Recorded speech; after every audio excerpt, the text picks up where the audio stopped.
Al-Fatawa al-Hindiya mentionne clairement que celui qui dit Allahu fis sama en visant l'endroit a commis de la mécréance. Dans ce recueil de fatwa qui fait autorité dans le fiqh hanafite en Inde et ailleurs, il est mentionné, et s'il dit Allahu fis sama, il y a deux cas. S'il visait le simple fait de répéter ce qui est parvenu de manière apparente dans les textes, il ne commet pas de la mécréance.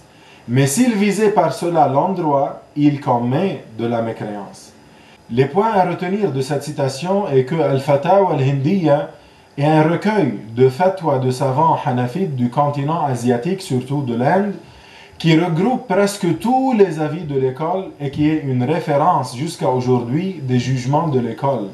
Il a été écrit il y a plus de 300 ans.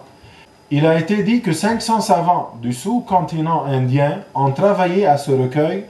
Chaque groupe de savants d'un État indien était en charge d'un chapitre et qu'ils n'écrivaient une fatwa que lorsque personne ne l'a contesté. Ici, ils disent bien que même si la personne dit Allahu fis sama, selon ce qu'il vise, cela peut être de la mécréance. Donc, ce débat n'est pas qu'une affaire de traduction, c'est une question de compréhension.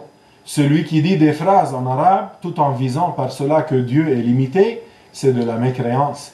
Alors, chers amis, la bonne croyance en Dieu, c'est de croire que Allah tabaraka wa ta'ala, il existe sans endroit, sans place, il ne ressemble à rien, il n'a rien besoin. Walhamdulillahi Rabbil Alamin.